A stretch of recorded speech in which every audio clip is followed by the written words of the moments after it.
Fala pessoal, tudo bem? Hoje nós vamos resolver mais um exercício do livro do Halliday e Resnick, Fundamentos de Física Mecânica, e se trata de um exercício retirado lá do capítulo 4 sobre movimento balístico. Tá? Então esse é o nosso objetivo hoje. O exercício diz isso aqui, ó, mais ou menos em 1939, 1940, Emanuel Zacchini levou seu número de bala humana a novas alturas, literalmente, né? Disparado por um canhão, ele passou por cima de 3 rodas gigantes antes de cair em uma rede, conforme vocês podem ver na figura abaixo aqui, tá?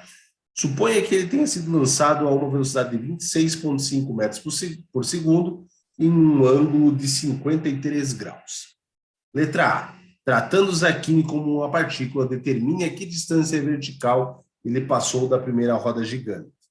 Letra B. Se Zacchini atingiu a altura máxima quando passou pela roda gigante do meio, a que distância vertical passou dessa roda gigante? E a letra C. A que distância do canhão deveria estar posicionado no centro da rede, desprezando a resistência do ar? Essa é uma observação bastante importante, né? Se a gente não estivesse desprezando a resistência do ar, nós teríamos uma desaceleração provocada por essa resistência do ar, o que mudaria totalmente as equações que nós vamos ver a partir de agora. Tá? Então, essa é uma premissa básica aqui para a gente poder resolver esse problema. Senão, nós precisaríamos de muito mais dados do que a gente tem. Certo? Todo movimento balístico, pessoal, ele consegue ser separado, digamos assim, num deslocamento na direção Y, o qual facilmente é descrito, e um deslocamento na direção X, o que também é facilmente descrito. O que nós primeiro vamos fazer aqui é verificar, com base nos dados que nós temos, qual é a velocidade inicial na direção X e qual é a velocidade inicial na direção Y. Então, do enunciado, a gente consegue ver isso aqui, ó. Nós temos uma velocidade inicial de magnitude 26,5, fazendo um ângulo, né, de 53 graus com o nosso eixo X. Tá? Dessa forma, pessoal, nós conseguimos, através de trigonometria básica aqui, dizer qual é a velocidade inicial em X e qual é a velocidade inicial em Y. Olha só, velocidade inicial em X é igual à velocidade inicial, que é esses 26,5, vezes o cosseno de 53. E a nossa velocidade inicial em Y é igual à nossa velocidade inicial vezes seno de 53. Deixa eu ver qual vai ser esses valores aqui, só um minutinho.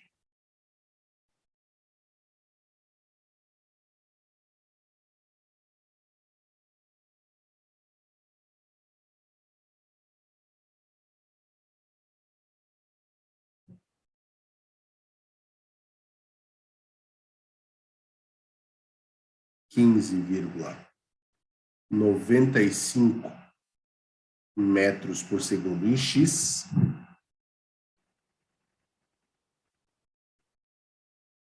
e 21,16 metros por segundo em Y, tá? Pessoal, então, algo muito importante aqui é aquela observação que eu já comentei sobre não existir resistência do ar. Quando a gente despreza essa resistência do ar, no movimento horizontal, no movimento em X, nós não temos aceleração e nem desaceleração. Ou seja, ele é um movimento uniformemente variado. Ele começou com 15,95 metros por segundo e vai permanecer com 15,95 metros por segundo até tocar o solo. Tá? No movimento uniformemente variado, nós temos que a posição X é igual à posição X original, inicial, mais a velocidade inicial, vamos botar já X aqui, ó, vezes tempo. Tá? Na vertical, nós sempre vamos ter a força da gravidade. A aceleração da gravidade, causada pela força da gravidade, né, ela gera uma aceleração nas partículas, de forma que aqui o movimento não é mais um movimento uniforme, ele passa a ser um movimento uniformemente variado, ao qual tem a seguinte equação. A posição y vai ser igual a posição y inicial mais a velocidade inicial em y vezes o tempo mais a aceleração vezes tempo ao quadrado dividido por 2. Certo? Com essas duas equações a gente resolve quase tudo aqui. Tá? Quase tudo aqui. Vamos então começar com a nossa letra A. Vamos lá. Ó. Primeira coisa, a nosso x0. Vamos admitir que no ponto de lançamento a gente tem a nossa origem, ou seja, x0 igual a 0.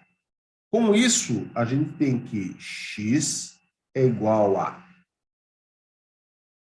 15,95 vezes o tempo. Certo? O que essa equação traz para nós? Se a gente olhar a figura agora, a gente sabe que para chegar na primeira roda gigante, ele tem que percorrer 23 metros. Se a gente sabe a velocidade, sabe quanto a gente precisa se deslocar, a gente consegue achar o tempo que ele vai levar até chegar em cima da roda gigante. Então, nós vamos simplesmente fazer isso aqui, ó. 23, que é o deslocamento que nós temos, é igual a 15,95 vezes o tempo. E com isso, a gente sabe que a gente vai estar sobre a roda gigante num tempo de 23 dividido por 15,95.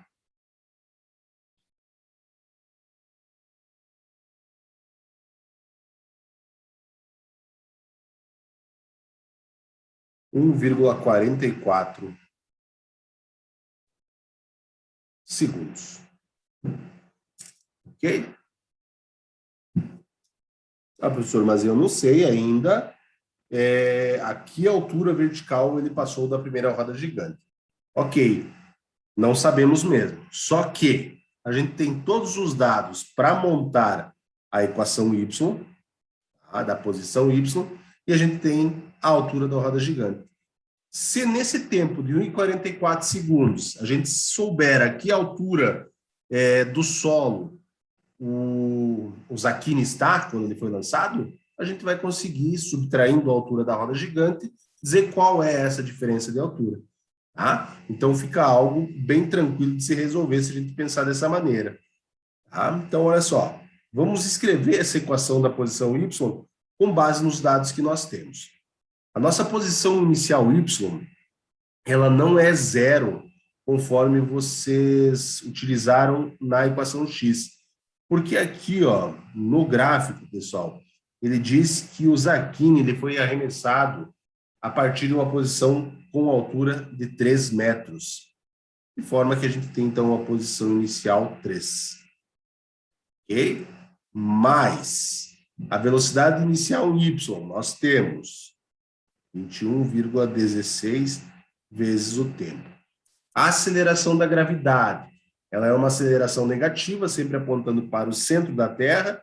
Então, se a gente admitiu, né, que o y positivo é para cima, a aceleração aqui ela é negativa, de menos 9,81 vezes tempo ao quadrado, dividido por 2. Substituindo aquele tempo que nós achamos anteriormente, nessa equação, a gente vai conseguir determinar qual é a altura do objeto nesse ponto aqui. Tá bom?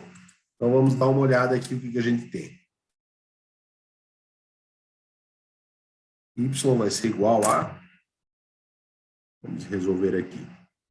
3 mais 21,16 vezes 1,44, menos 9,81 vezes 1,44 ao quadrado, dividido por 2. 23,3 metros.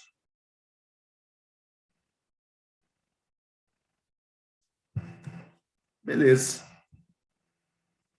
Vamos focar no gráfico. Se essa posição aqui, ó, é descrita pela minha posição Y, ou seja, essa altura aqui é 23,3, a gente tem que essa diferença aqui é dada por 23,3 menos os 18 que a gente percebe na figura. Ou seja, ele vai passar a uma altura de 5,3 metros de distância da roda gigante. Acho que eu falei uma besteirinha, né? Ele vai passar a 5,3, não a uma altura de 5,3. Né? Ok? Tranquilo essa letra A? De boa, né, pessoal?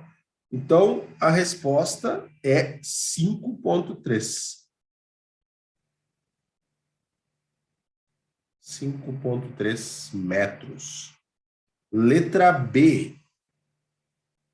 O que pede a letra B? Se Zaquini atingiu a altura máxima quando passou pela roda gigante do meio, qual a distância vertical passou desta roda gigante? Qual é a distância do caminhão que deveria estar posicionado no centro da rede? Pessoal, assim, a letra B, nós temos duas maneiras de resolver. Eu vou fazer de uma maneira inicial. Quando eu fizer a C, a gente vai perceber que dá para usar a letra C para resolver a B também.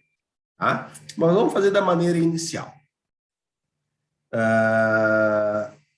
Da maneira, no caso, que não depende da letra C para ser resolvida. Né?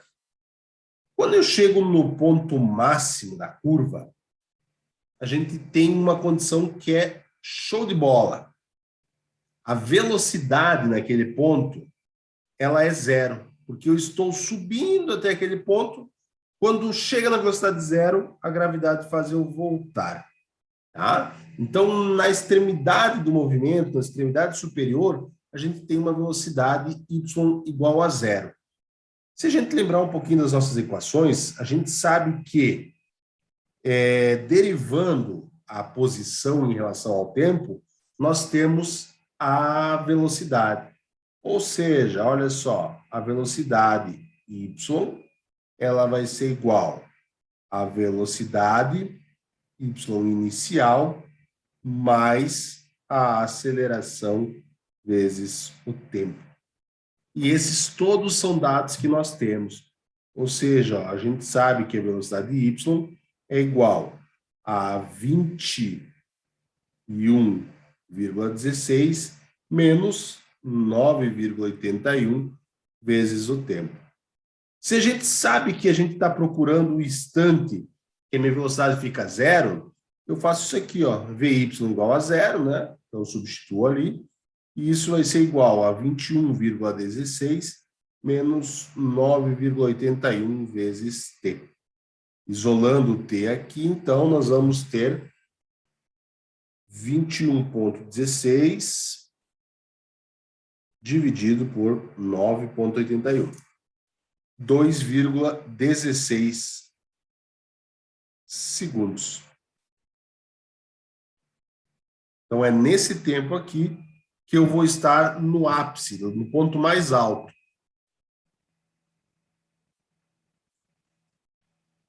Com esse tempo, pessoal, a gente consegue novamente substituir na equação y. Ó. Y vai ser igual aos 3 metros mais 21,16 vezes esse tempo menos 9,81 vezes esse tempo ao quadrado dividido por 2. Então, substituindo esses valores, esse valor de tempo nessa equação, nós temos isso aqui, ó, 3 mais 21,16 vezes 2,16 menos 9,81 vezes 2,16 ao quadrado dividido por 2. O que me traz um valor de 25,8 metros. Mesma lógica que nós temos para calcular a letra A, nós vamos ter agora aqui. Olha só, vejam no gráfico que as três rodas gigantes são iguais. Então, o meu delta agora, ele só não é mais aqui, né? ele é aqui em cima. De forma que agora o delta da letra B, ele é igual a 25,8 menos os 18 metros, ou seja, 7,8 metros de diferença. Isso significa que o Zacchini passou a uma distância de 7,8 metros da roda gigante central. Beleza? Então, essa é uma das maneiras que a gente tem de resolver. Como eu falei, é mais do que uma que nós temos, mas essa é aquela imediata. A gente não precisa de nada além dessas equações aqui para resolver ela. Vamos para a letra C. A letra C nós vamos precisar de uma equação pronta, que ela descreve o alcance de uma partícula arremessada num movimento balístico, tá? E essa equação, ela é trazida no livro do próprio Halliday. Vamos verificar aqui em qual página que ele traz para vocês. É no capítulo 4, o que ele chama de alcance, e ele é dado por essa formulazinha aqui, ó. R é igual à velocidade inicial ao quadrado, dividido pela gravidade, que é a aceleração que nós temos aqui, que multiplica o seno de 2 vezes o ângulo inicial, o ângulo do lançamento. Tá? Com essa fórmula aqui, sabendo que a gente está desconsiderando a resistência do ar, é importante frisar isso, a gente vai conseguir saber esse alcance aqui. E se vocês prestarem atenção no desenho, vocês vão conseguir verificar que o R é a distância do ponto de lançamento até o centro da rede, que é exatamente a nossa pergunta C. Então, olha aqui. Segue aqui, ó. Nosso R é igual à velocidade inicial zero. É o módulo, pessoal. É 26,5 ao quadrado. Dividido por 9,81, que multiplica o seno de ângulo de 53, 2 vezes ele, nós temos 106 graus. Essa é a equação que traz para nós o alcance dessa partícula. Tá? Então, vamos lá. 26,5 ao quadrado, dividido por 9,81, que multiplica o seno de 106 graus. Essa distância é 68,8 metros. Pessoal, completo nosso problema até aqui. Tá? Por que eu falei até aqui? Porque eu quero voltar num detalhezinho que eu comentei com vocês. Falei que a letra B nós poderíamos fazer de duas maneiras. Uma como foi feita aqui e outra baseada na resposta da letra C. Se a gente admite que isso aqui é uma parábola perfeita, que é o que acontece se não tem a resistência do ar, a gente sabe que o máximo da altura acontece na metade do alcance. Tá? Então, a gente sabe que em 34,4 eu tenho a minha altura máxima. E por que isso é importante? Por que isso pode ser usado? Pelo seguinte motivo, olha só. Se a minha posição X é dada por 15,95 vezes T, e se eu sei que X que eu quero procurar o tempo é 34,4 metros, eu consigo achar o tempo que eu cheguei lá no centro. Tá? Ou seja, eu tenho que 34,4 é igual a 15,95 e disso eu consigo chegar num tempo. Vamos verificar que tempo é esse? 34,4 dividido por 15,95. 2,16. Ó, eu tenho a impressão que esse tempo a gente já viu em algum lugar, né? Não sei se vocês já viram, mas eu já vi. Esse tempo, pessoal, é exatamente o tempo que nós achamos aqui, ó, através dessa outra equação aqui, tá? Vejam que os valores seriam idênticos, não mudaria nada. Só que a abordagem foi um pouquinho diferente e às vezes pode facilitar a vida de alguém, né? Olha só, se eu substituir esse 2,6 aqui, ou 2,16, perdão, ou este 2,16 aqui, é óbvio que a gente vai ter o mesmo resultado dentro dessa equação y aqui. E isso geraria um delta idêntico ao que a gente achou antes. Beleza, pessoal?